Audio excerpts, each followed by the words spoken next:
Howdy folks, Fish Games here. Our boy Maggots of the Bargain just got back from 2023 IX. Hey everyone, welcome, and thanks for watching this video about the art show, which you come to next year, if you can make it. There were a lot of artists there, including Rob Alexander, Julie Bell, Rain Del Mar, hasn't done magic cards yet, but will, hopefully, Bob Eggleton, Teresa Fisher, and Scott Fisher, and Donato. And we've got Ralph Horsley, Michael C. Hayes, Rhonda Libby, and Love and Kisses from Jeff Maricola, and Matt Maroka, who hasn't done magic cards yet, but we have a shout out to him at the end of the video. David Palumbo, Alessandra Pisano, Alan Pollock, Mark Poole, and his son, I think Mark Poole. We have Omar Ryan, Matt Stowicki, Matt Stewart, Drew Tucker, Boris Vallejo, who claims that he's done a lot of magic cards, but he's actually modeled for 2 of them, and he's an amazing painter.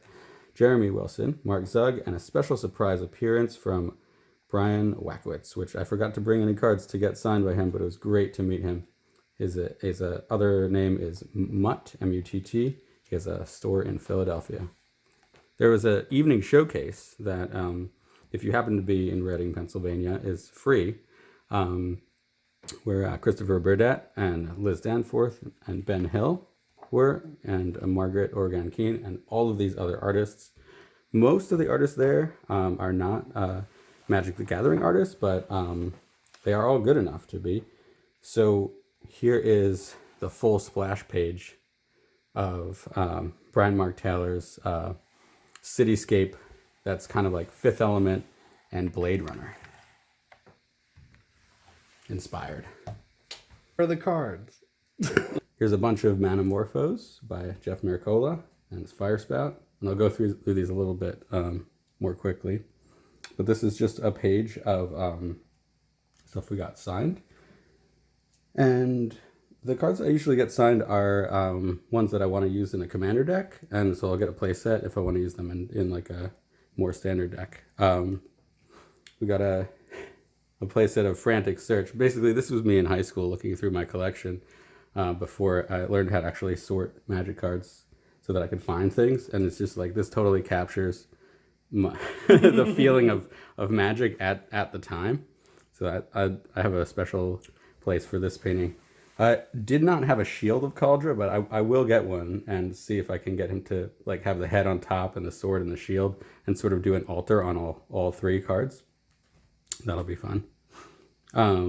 We have this Village Elder is actually framed on my wall with like 17 other cards because of the Love Song with Night and Day. This is just an amazing piece right there.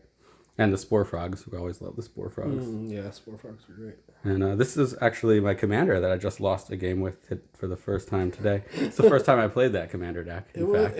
You should show them that card, just what it does. The Sisters of Stone Death. It just takes over the game. For 8 mana, it should win you the game.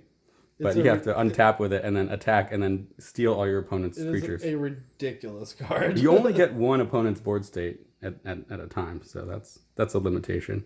This is the Mark Poole set from the Secret Lair. I remember last year, this hadn't come out yet. It was still in the mail to me.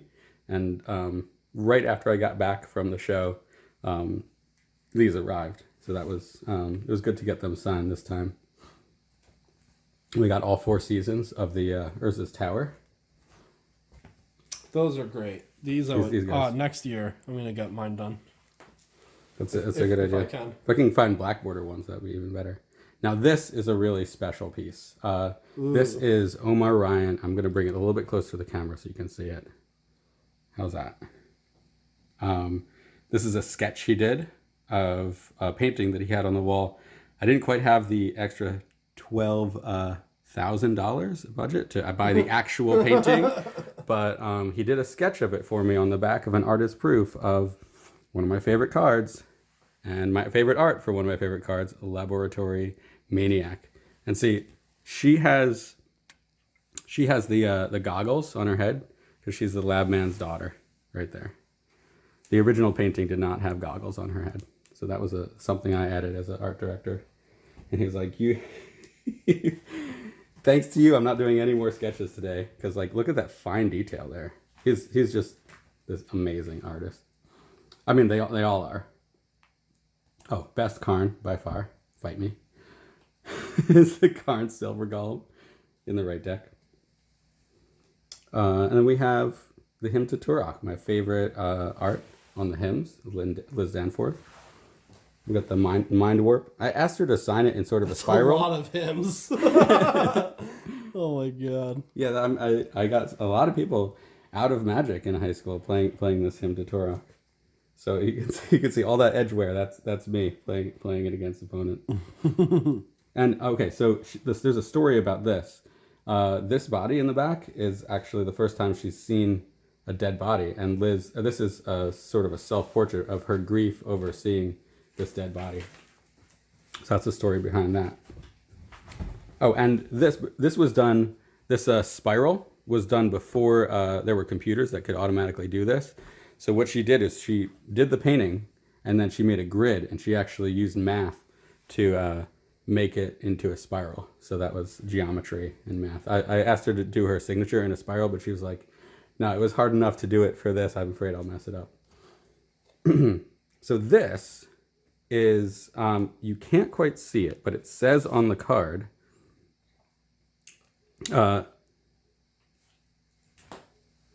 get this, oh, right here. Can you please get this over with?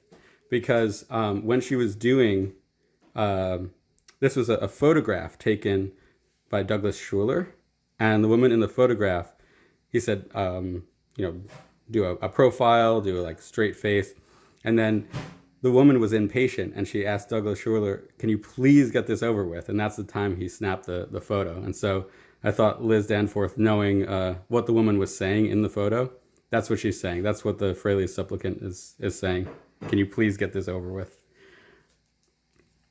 And these are the original print and play pre-alpha sorcery cards, which I printed and cut out. Thanks to Eric Olofsson providing us those sorcery artwork before he released the alpha version of the set.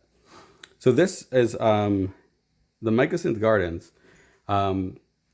Margaret Organ-Keane did not do the original art for the Mycosynth Gardens, but she did a commissioned sketch of the Lion's Eye Diamond, because if you see that the Mycosynth Gardens, when you play it and you have a Lion's Eye Diamond on the battlefield, what you can do is you can tap the Mycosynth Gardens. It becomes a copy of your Lion's Eye Diamond, and Lion's Eye Diamond is special in that it doesn't say tap sacrifice like the Jeweled Lotus or the Black Lotus. It just says sacrifice. So it works even if it's tapped. And so basically, this is your Lion's Eye Diamond number 5 through 8 in your Legacy deck. And so that's why I had her do 4 of them. She didn't really have time to do the full sketch, so I had her do like the little diamond in the corner right there. And this is a portrait of Kaja Foglio, which if I meet Kaja Foglio, I'll ask her to sign her portrait as well, because I like to get the model and the artist to sign it as well. So there's a funny story about this, including the last 3 years of IX. IX 2021, there was a painting which Sarah Finnegan had veiled, like with a black veil, and she couldn't reveal it for the entire show. And 2022, she revealed it, and now she could sign the card of Stormcove Coast. So I brought this card to her, and she wrote, "Finally unveiled." But she forgot to sign it. So I brought it back this year, and so she wrote, "1 year later, Sarah Finnegan." So it's actually 3 years in the making of getting this one card signed. Also, Liz Danforth decided to sign this in pink. I thought it was a great thing because they have little pink headbands, all these little ghouls and goblins. These little clerics. Yeah. But I don't know. I don't notice that kind of thing until she points it out. Of course, they're pink headbands. They're clerics. Of course, it makes so much sense. This card, I asked him to sign it in French. He's like, I always sign things in French because my French name is the same as my English name. This is Combat Dance La Fosse. I guess they're part of the Fosse Dance Company. And this one, he signed it in French as well. Complètement perdu. It's totally lost. So these two are actually not magic cards. They are what we call APs, or artist proofs, because they don't have the magic card back. Usually they're limited to 52 artist proofs each. What is this? That is a business card. That's Ben Hill's card. It's a cool card. Yeah. And this is the one card that I brought for him to sign. The story behind these, I don't know if you're familiar with the old school deck with that you're allowed to have 3 time vaults. But basically, every time you cast a twiddle and you have a time vault on the battlefield, you get a time walk. So I asked Rob Alexander if he would do a time walk altar on each of these. And even though he didn't do the original art for time walk, he did an homage to, was it Melissa Benson, right? So he has, and it was his idea to do like this skeleton guy walking and then a bunch of clones of him walking into the distance. So there's 1, 2, 3, and 4 right there. And also, I saw this tree and a lot of trees on this. There was too many trees for an island. So I asked him to turn it into an island forest. And then I Googled it, and island forest is actually the correct name for an island forest. So yeah, it's land, island, forest. You can fetch it. It's basically a tropical island with the bonus of you can play tropical island and this, because it's not a tropical island. It's just tropical island number 2. So yes, there is that. And then this is my favorite piece. And this will make a big splash in Pioneer once Jund comes back, I think.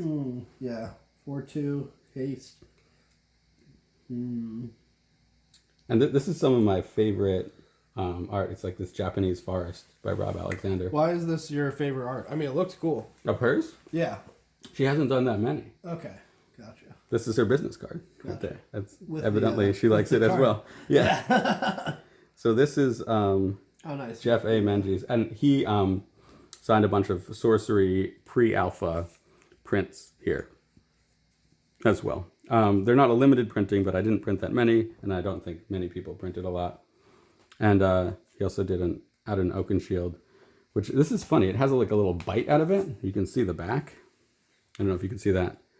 That was that when I traded for it. That was totally damaged, but it works as a commander. You got all these signed this year.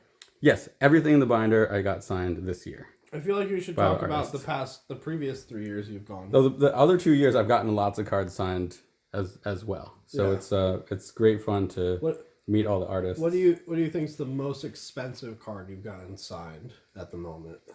Well, the most I paid for a signature? No, just like the most expensive, like a Gaia's Cradle or like. Oh, maybe the Cradle, maybe the Lion's Eye Diamond. Oh, did I tell you about this Lion's Eye Diamond? This is the Lion's Eye Diamond, and you can see. I don't know if you know about the wabi-sabi technique of the. Have you seen a bowl with a gold seam? It's like a black handmade bowl with a gold seam. Yeah. Well, it's like the bowl is cracked, and they crack it intentionally, and then they fix it with gold. So when I traded for this Lion's Eye Diamond, you can see there's little creases and stuff here on the back, but you could see those creases here and here on the front. And I said, you're the only person in the world who can fix this. Will you please fix it with gold and then sign it? And so Margaret obliged and fixed that. That's what kind of gold did she use? I don't know. She used gold, and then she used this like little sparkles so gold sparkles. Okay. So if you look at it really close, there's gold sparkles as well. That's an interesting story. So it took 2.5 hours to dry. It was amazing. Thanks for sharing. We got Black Knights. We got the Swords of Plowshares, always good. A Zombie Master, and then we have a bunch of other cards. The Nagila, I look forward to playing this in Commander. A bunch of these cards I actually picked up just for the purpose of getting signed. I actually didn't have any of these common archetypes of will. A lot of these cards you'll end up using in decks. They're not just going to sit in binders. Oh no, these are very useful cards. I use signed cards all the time. Yeah, I know. It's for the people. Yeah, no, obviously, yeah. This is not a. I couldn't find this promo anywhere. You're probably laughing that I got a. See, 3 of 52. So there are only 52 of these made. Those are the artist proofs.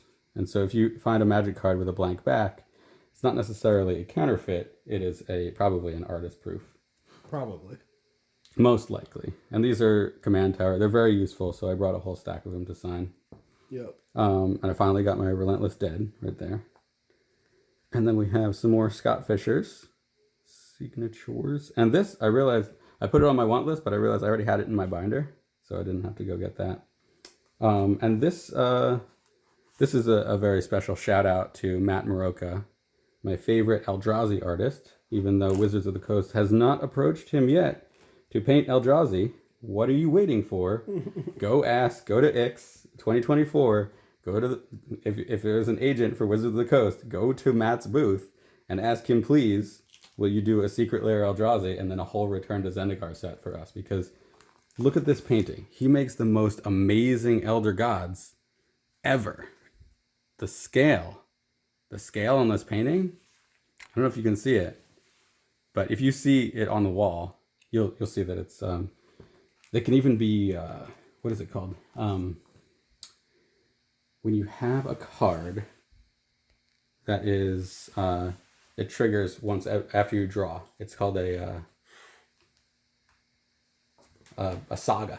Yeah. So you could even make an Eldrazi saga that flips into an Eldrazi. That'd be badass. Or even a 3-card meld card. Is that what it's called? A merge? Converge? What's that called when you flip 2 cards? It starts with an M, I think. It combines the 2 cards when you flip them over, and it combines into 1 card. He could do it if you had 3 of them, and it's just like a tapestry, because his paintings are all like portrait style. But that's it for this year, except for some reason I skipped a page, and then we went to Winona Nelson's beautiful elementals. Now I can finally play a deck with 1/1 elementals. Nice. And this goes right into my commander deck to replace the one that's already there. Great. Well, awesome video, man. Thanks for sharing as always. There will be a playlist of the Mail Day IX videos. I think we've done 3 years. You've done 3 years now. So if you guys like this kind of stuff, take a look at the playlist that we're going to create. And thank you guys for all watching. I really appreciate it. Check out my Patreon if you want to support this channel in other ways. And subscribe, obviously, if you haven't already, so you can see more videos like this. Like, comment, subscribe. You know the YouTube stuff. Thank you guys for watching. I will see you guys all on the next video. Peace. Cheers.